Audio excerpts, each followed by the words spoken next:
This episode is scripted, narrated, recorded and edited by Newell Fisher, with script assistance by John Ruths.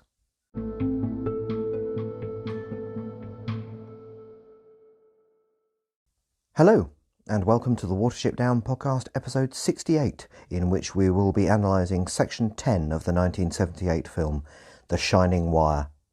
No barrow keeping this week, so let's get straight into it.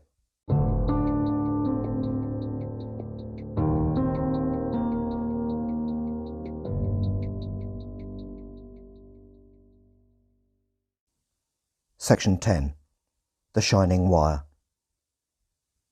This section covers from 29 minutes 20 to 32 minutes 20, and the equivalent chapters from the book are chapters 17, The Shining Wire, and 10, The Road and the Common. If that second chapter surprises you, all will become clear.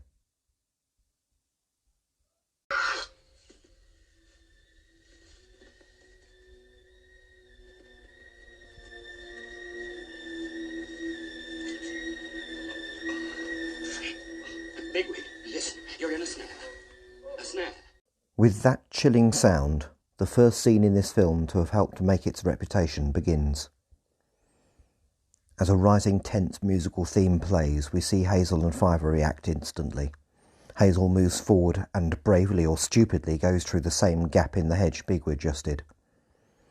Cut to Bigwig's face in extremis, trembling with eyes closed, with a straight black line running from his neck. The camera zooms out as we see Hazel join him.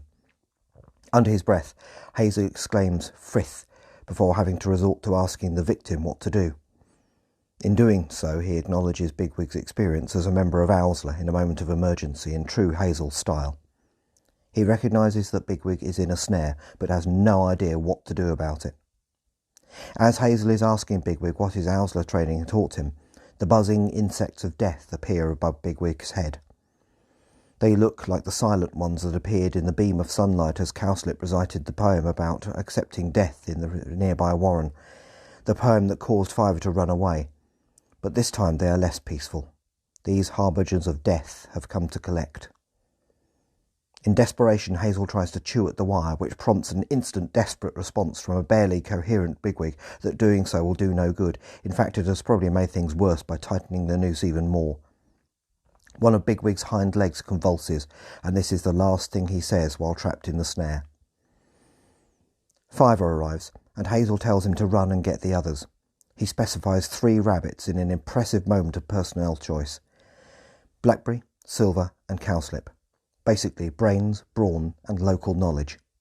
His choice of Cowslip seems to be a bit of an afterthought, but it seems sensible at this point. Fiver is still in shock at the sight, so Hazel reinforces the order by saying Bigwig will die. The music stops. This is a moment of true emergency that needs no accompaniment. We see Fiver rushing back towards the warren, crying out for Blackberry and Dandelion. In this moment of emergency, he is not a leader and seems to be just crying out for the first 2 he can think of, rather than the 3 who Hazel specified. Bigwig, who is gasping now, flips himself from left to right, seemingly in an instinctive effort to distance himself from the danger. This, of course, is exactly how snares kill, and this lack of knowledge has to be preserved, even in a world of talking rabbits. As I said in the episode on the relevant chapter in the book, in order for snares to still be a deadly danger to the talking rabbits of this world, the one piece of ignorance that must be preserved is that moving closer to the peg the snare is attached to can save your life. We now see 4 rabbits running back with Fiver, but in the foreground we see 4 members of the warren look on sadly before moving off to the left, with no sense of urgency at all. Confusingly, only Blackberry, Dandelion and Silver seem to arrive with Fiver, and Blackberry is straight on the case, closely examining the wire and saying they have to loosen it somehow, while Silver just asks how. And here it occurs to me that the rabbit's selective ignorance may actually have some kind of logical basis, at least as it applies to helping another rabbit. When, later in the film and book, during the Battle of Watership Down, Fiver passes out after his vision about the dog, there is no possibility of moving him to safety, which is why he is present in the book to deliver his chilling line to Vervain of Ephrata. Similarly, when Hazel dies in the epilogue of the book, he goes outside the warren first. This instinctive behaviour makes sense from an evolutionary perspective, as a dead rabbit stuck underground would be a health hazard to other rabbits in the warren. So although there is a brief kind of rabbit funeral in this world of talking rabbits, it seems there is no possibility of one rabbit moving another rabbit that cannot move itself. Unless, of course, they're floating on a river. But I digress. As Blackberry puts his brains to work inspecting the wire, Hazel asks if Cowslip is coming, as he might have some idea of how to loosen it. This seems a pretty desperate hope in any case, but Fiver's response is shocking. Apparently he has managed, in the few seconds he was gone, to have a conversation with Cowslip, who may have been the leftmost of the Warren rabbits we saw, in which Cowslip has said he won't come and told him to stop talking about it, which is actually less extreme than his more violent reaction towards Fiver in the book. Hazel's shocked reaction to this is interrupted by Blackberry, who has located the peg the wire is attached to and says they have to dig it out. Now that there is some kind of solution, the tense music restarts, only now with a sense of urgency rather than just tension. And here Silver suddenly becomes more like the Owsler member of the book, rather than the amalgam of three disgruntled outskirters he has seemed to be up to now. Having been given something to work with, he is instantly on the case, seeing that the peg tapers and starting to dig it out. And now we see Bigwig convulsing as blood appears from his nose and mouth. Silver, his face muddy, says he can't get his teeth into it, so Blackberry, now delegated to be in charge, tells Pipkin to go into the hole. Pipkin is obviously the fourth rabbit we saw running with Fiver, though his arrival at the situation was missed out for some reason.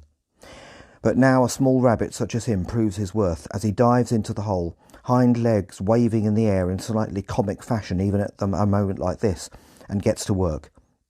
He says the splinters are pricking him but carries on. As he says it's hard to breathe, we see Bigwig, barely conscious, drawing his last breaths, blood and foam now pouring from nose and mouth, and the insects buzzing closely around him again. Pipkin comes out of the hole, saying the peg is nearly through. And now Hazel tells Fiver, the other small rabbit, to go in. We hear Dandelion say he can't hear Bigwig breathing. Then Fiver says the peg is free, as we see it pop out of the hole. There is a close-up of Bigwig, his eye opening as he makes a strangled sound, the insects all around him now. We see his point of view as the silhouettes of all 5 other rabbits appear against the dark sky. The music reaches a moment of calm resolution, and Hazel tells him the peg is out and that he is free. And then it fades to black. This seems to be the last view of the dying, and it is the shot I have chosen to illustrate this dark episode with. Bigwig is still. Blackberry calmly says he thinks Bigwig is gone. Hazel, forgetting leadership for a moment, tragically nudges him as he says they have got him out and that he is free. In any case, you might argue he is right. Death does free you from some things, I guess, but not anything Bigwig would want to be free of. For anyone watching this scene with no prior knowledge of the story, the previous death of Violet will have provided enough to let you know that this probably does actually mean Bigwig is dead. This film does not hold off from killing its characters off, unlike the book in which no one has died at this point. Hazel's pleading with Bigwig grows more desperate. He actually asks him not to die. Dandelion, perhaps the closest we get to a priest among the group other than Fiver, says that it is no use. Blackberry, ever practical, sadly asks how they will manage without Bigwig. And then comes acceptance, as Hazel leads the brief but effective rabbit funeral, closing his eyes and beginning the liturgy with, "My heart has joined the 1,000." The others join in with, "For my friend stopped running today." Here there is none of his internal monologue as he realises he needs to get them all away from here as quickly as possible. There is just sadness. The insects have gone. In reality this would make no sense, but here they have what they came for. There is a brief silence as the camera zooms in on the dead Bigwig. But now Fiver has his moment, and he is in no mood to respect this moment of reverence which he has not participated in. He is angry, very angry. In a couple of pithy lines he sums up the extended story of how the Warren of the Snares became what it is that he tells in the book. What it boils down to is that these rabbits exchanged safety for an easy life, with the whole place snared every day by a local farmer who made sure they were well fed. But you should never ask where anyone is. Just carry on with your easy life and try to pretend the snares aren't there. With Fiver's words, the rest of the group look around them nervously. But then there is anger from them as well. Silver says they left Bigwig to die. Big Pipkin angrily nods in agreement. Blackberry agrees off camera. Silver says they should drive the rabbits out from the warren and live there themselves. We see Blackberry and Dandelion agreeing as Dandelion urges them back to the warren. Pipkin voices his agreement. But in their anger, all of them, except Hazel it seems, have missed Fiver's point. Fiver now drives that home with a shocking expletive in Lapine, calling them fools.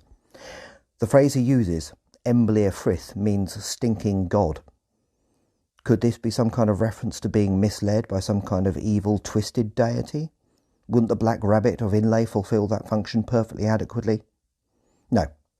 This is just religious cursing in a moment of extreme emotion in which Fiver, who is about to deliver one of his best sermons, gets their attention by insulting that which they hold most dear. For what they are about to do will be an insult to what gave them life. He says they will be helping themselves to a death trap, a roof of bones. This is a clear reference to his visions of this warren in the book. And now we hear another strangled sound. It is Bigwig. His face is covered with blood and the insects are back.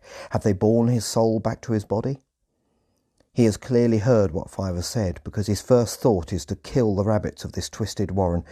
In the book, it is his revival during Fiver's extended story of this warren that prompts the thoughts of going back and driving them out, but not here. And in this summarised version, this probably works better. There is instant relief from Hazel, and the rest of the group cluster around him until Hazel tells them to let him rest. An angry Bigwig, clumsily removing the loose snare from around his neck, says he doesn't need to rest. Blackberry asks Fiver, who is clearly in charge temporarily, what they should do now, and his advice is instant. They need to leave this place right away. In what must be one of the most beautiful shots of the film, we see Watership Down in the distance for the first time since the opening titles. In a layered tableau, the camera zooms in on the distant down before pulling back to include the rabbits at bottom left. I've Instagrammed this last image as it truly is a beautiful frame. During this, an optimistic and anticipatory stringed musical theme plays as Fiver delivers a speech that appears far earlier in the book.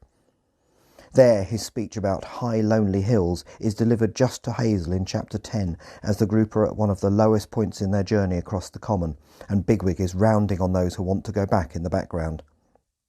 But here, his speech has been moved to this point in the story, and this is very effective, especially with the beautiful visual accompaniment. As Fiver's speech concludes, we are given two shots that imply their continuing journey. One a zoom towards and along a fence line, and then a track right and up a slight rise, where we see farm buildings.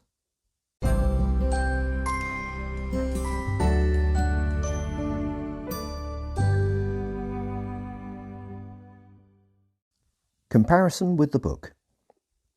This truly shocking episode from the book transferred to the film very faithfully, and it is the first evidence that its makers were not prepared to sanitise the contents of the book in any way, despite the need for heavy summarisation.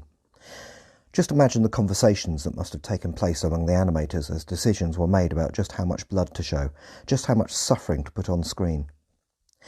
In fact, given the descriptions of how Bigwig appears in the snare in the book, we are spared what could have looked a lot worse. Bigwig not initiating the desire to take over the warren of the snares improves his standing in relation to the book a bit, while the lack of Hazel's internal monologue or any involvement in digging out the peg diminishes his. Fiver, despite the truncated nature of his lecture to the others, comes out of this episode very well. He has gone from a cowering irrelevance about to get condemned to the rest of the group by Bigwig to its saviour and temporary leader. This fall and rise in status is both lower and higher than in the book, and is a fitting and dramatic conclusion to part one of the story. The one major plot difference here between book and film is that the group who arrived at the warren of the snares, having thought they would be leaving one rabbit fewer, do not get to leave having gained another rabbit instead. There is no Strawberry here, running desperately away from his warren in fear for his life, having just lost his mate Nildro Hain, the first doe to be mentioned in the book. And I still think that is a shame, but it was probably necessary. In the book, Part 1, The Journey, that ends at this point in the plot, takes up 114 pages of the 464 total. That's just under a quarter. However, here we are 32 minutes into a film that finishes telling its story at 85 minutes, with 3 extra minutes of credits that follow. That's nearly 38% of the runtime. Even losing the opening credits only takes that down to 35%, and if we take away the opening prologue, as the only story of El Herrera featured in the film, we're still down to 31%. So the opening quarter of the story from the book has basically taken up a third of our time here. There will have to be some heavy summary ahead.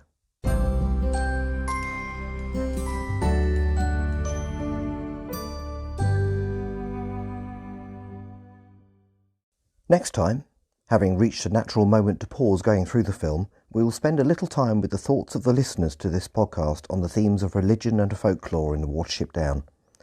If you have any thoughts on these subjects, do write to me at the Watership Down podcast at outlook.com or message me on Facebook or Twitter. I already have a few texts for this, but the more the merrier. It is a fascinating subject in relation to this incredible story. So, see you next week.